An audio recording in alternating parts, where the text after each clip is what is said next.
Wilson, and today we're going to be making a little mug rug, and we're going to be using our rulers. So it's a demonstration on how to use your rulers with a domestic sewing machine.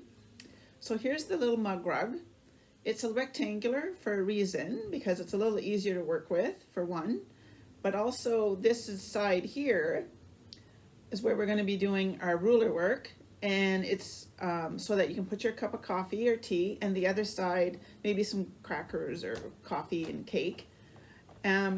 So the fabrics that you're going to need today, we need to cut 2 pieces of fabric. One printed piece 7 by 7, the other one 5 by 7. This will be the top part, and then the back is a little bit bigger. We're going to cut the back about 8 by 12, and a piece of batting. You can use whatever batting you want, not too much loft in it, because then it just gets a little tippy. All right, some of the tools that we need today to make our little mug rug are marking pencils or a pen. I'm using a chalk pencil. It's white in order to be able to see on the dark fabric that I'm using. We need some metallic thread or decorative thread, whatever you prefer, variegated. I'm using a Madeira metallic thread that matches your project, so I'm going to be using some green threads. Of course, we need a ruler, a straight edge ruler for this project, and the ruler has to be specifically designed to be used for ruler work. The reason for that is the ruler is a little bit thicker than the rulers that we use for our piecing. The piecing, if you were to use one of those rulers, they're a little bit thinner, and you risk the chance of the ruler hopping onto the foot or under the foot. You could break a needle. So it's very important that you use a ruler designed for ruler work on a domestic machine. Now, of course, we need the ruler foot. The ruler foot has a circular base to it, and it's also a little bit thicker here around the edge, so that it gives you the opportunity to move your ruler all the way around freely in order to do any side of, align any side of the ruler foot. So please make sure that you have the proper tools to do ruler work on a domestic machine. You may also want to use some gloves for quilting. Another good tool to have is the bobbin case with the blue dot. Is designed specifically for machine quilting on your domestic machine.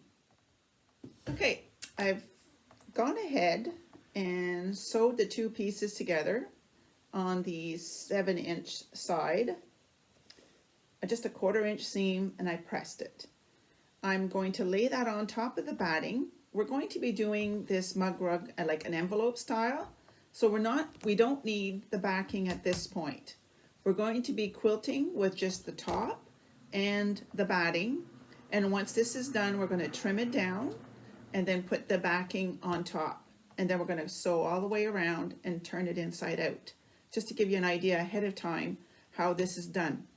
Now, the other thing that I want to point out is that this project I'm making it a little bit bigger than the finished size, because it gives us some room to be able to handle it on the machine. Now, I am using, I have attached the table onto my sewing machine in order to be able to move around freely instead of having it drop off the edge. So if you do have this table, please attach it to your machine, and it'll give you more room to move around. These tables are available from your dealer also. Okay, next step is I'm going to mark out a 5-inch square on my 7 by 7-inch piece. The design that we're doing is called Twisted Log Cabin, and we're going to start with the outside of the square, start at the top left hand corner, come down, and keep going with our ruler. Now this project is you can easily turn your project around.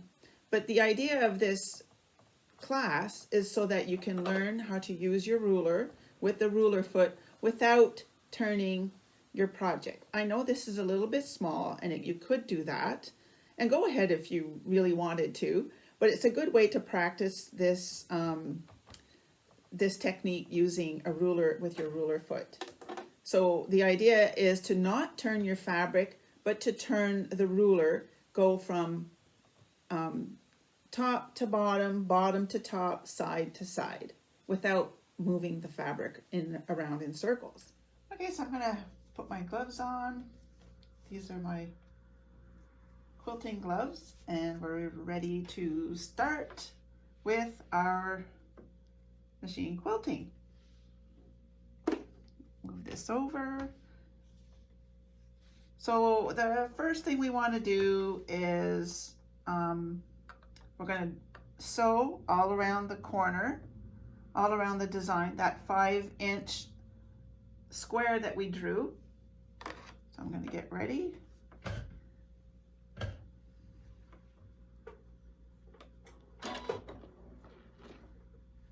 And I can now, once I press on the foot pedal, it allows me, it takes one stitch and stops so that you're able to pick up that bobbin thread.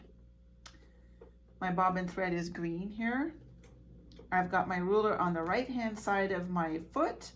My hands are nice and flat on the fabric and the ruler. I'm going to start going. I'm not moving the ruler off the fabric. I'm just allowing the ruler to stay on the fabric, and I'm moving everything at the same time. Next question most people will ask me is, what stitch length do I use? The stitch length is determined by how fast your machine is going and how fast your hands are going. The reason for that is because your feed dogs are down. So if I just don't move the fabric or like if I don't move the fabric, you have no stitch length. So the stitch length is determined by you with the way that you move your hands, how fast you move your hands. So you notice I didn't turn my fabric around. I put the ruler in the front. Now I'm going to put the ruler on the right hand side again. Going from front to back can be a little bit challenging because you can't quite see where you're going. I'm going to trust my ruler and I'm going to go around the edge. So now I'm going from the front to the back. I have my ruler set to the right hand side of the foot. My ruler, I move my ruler up because I'm running out of ruler before I get to the edge. This ruler is a 6-inch ruler. The square is a 5-inch square. So you should be able to do the whole line without having to stop, but there's nothing wrong with stopping. If you need to, go ahead. Once I'm at the corner, I stop. I stop every time I have a point. That way the points are nice and square. They don't, they're not rounded. So I've gone ahead to make this design. I've gone ahead and put some registration points on here, which they've disappeared a little bit. We are going to be doing a 1-inch intervals. You could also make this pattern using a 1/2 inch, so you'll end up with more twisted, more lines to sew. But for this purpose, we're only going to use a 1 inch. So I'm going to mark from the bottom right 1 inch. And then again, a 1 inch mark. And at the top, a 1 inch mark. I'm putting the ruler on the right hand side of the foot. Now I'm not going to put the ruler right on that registration mark that I just did. I'm putting the ruler off about 1/4 of an inch off to the side so that the needle will end up on the mark.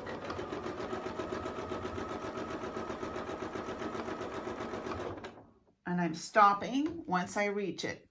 Now you could technically turn your fabric and go again like this, but the idea of this little project is to practice going from front to back, back to front, left to right, right to left. I stop once I get to where I'm going. I'm going to put my ruler off 1/4 of an inch from the mark.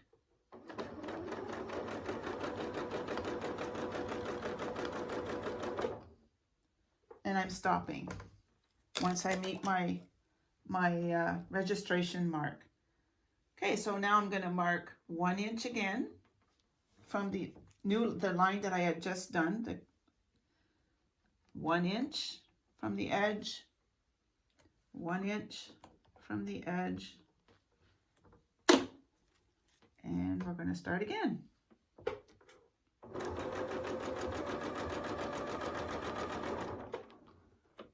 You may want to work with the speed and adjust, maybe put it at the middle instead of all the way to the end. Now I have to admit, a diagonal line is probably a little difficult to do compared to a line going right to left, straight across, than it is diagonal. Diagonal lines can be a little bit more challenging, but it's a good practice. So now I'm going to put my little registration mark, 1 inch, 1 inch from the corner, 1 inch from the corner,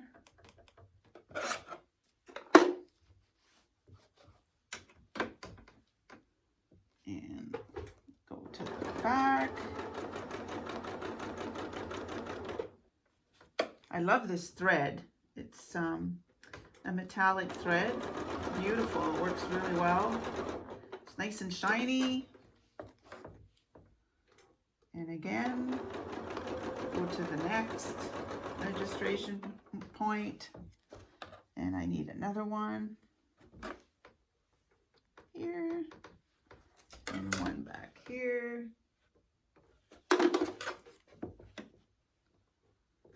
Fun. They're getting shorter and shorter, my lines.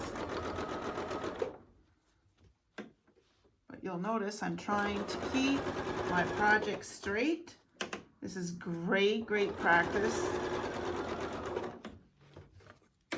You move the ruler instead of the fabric. At the end here, I'm just going to do a little triangle to finish it off. Do a couple of stitches and we're done. This is very, very pretty. I love the look of it. We're going to be trimming this down again once we're done the quilting. So that's the reason we wanted it a little bit bigger, to give us some space to put our hands and be able to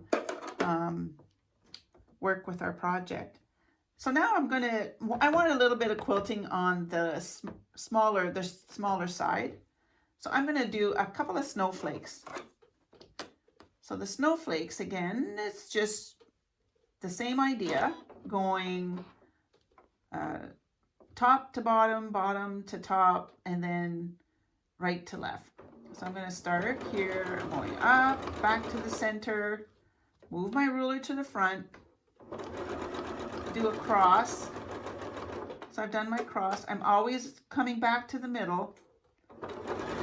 So you are doing a little bit of overstitching, but it's really pretty.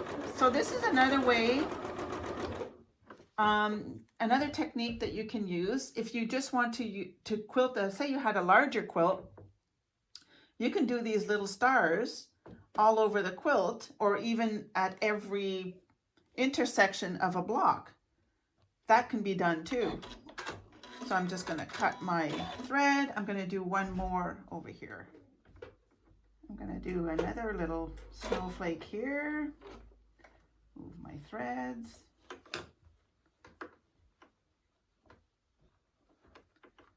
And then same thing, up and down. Stop in the middle. Move the ruler over. I'm doing a cross or a plus sign, diagonal, back to the middle. Move the ruler, diagonal, going the other way, back to the middle, do a couple of stitches, and cut the threads. If you really wanted to, you could leave all the threads long, the top and the bottom threads, and then scurry them inside between the layers of your fabric. Next step is we're going to trim the little mug rug. We're going to trim it down to 6 by 10. This little mug rug is made by an envelope style. We quilted the top and the batting only in order to avoid putting a binding on. What we're going to do is put right sides together, sew all the way around the outside edge and turn it inside out. So we're getting ready for that. I am putting my right sides together and I'm going to sew all the way around about 1/4 inch. We're going to trim that, but we're going to leave an opening about 2 inches in order to be able to turn it inside out. So I've gone ahead and sewed the outside edge about 1/4 inch from the edges, and I've left an opening here about 2 inches wide, 2.5. I used my green thread. I changed my green thread, and don't forget your feed dogs. You got to put your feed dogs back so that they're working properly. Now I'm going to go and trim this out. I'm going to trim all around the edge, but I'm not going to trim where the opening is. I'm going to leave more of maybe 1/2 inch. I'm going to show you why after. It just makes it a little easier to stick on the inside. Okay, so I've trimmed my little mug rug, and you'll notice I left this piece to be quite big, wider than the outside edge. I trimmed it about 1/8 inch, maybe a little bit bigger than 1/8 inch. So it's not, reduces the bulk on the outside edge.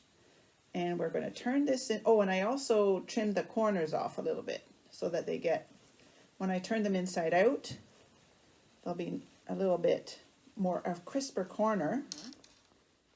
And now I'm going to use my little tool here. I have a wooden stick here, nice and thin, that I can use to get my corners nice and flat. Make sure that they're out.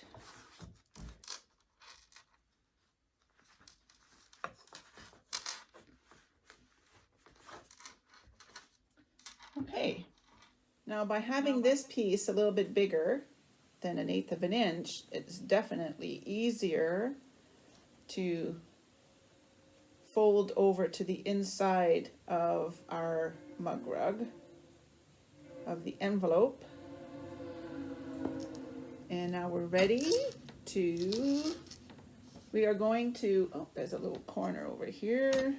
It's not quite, there we go. I'm going to sew all the way around the edge using the green thread to act as a binding to get everything nice and flat. I'm going to start somewhere on one edge. not on the corner because I want to be able to turn those corners. And I'm sewing this about, again, maybe 1/8 of an inch. I'll keep my little edge here tucked in so I can go all the way around.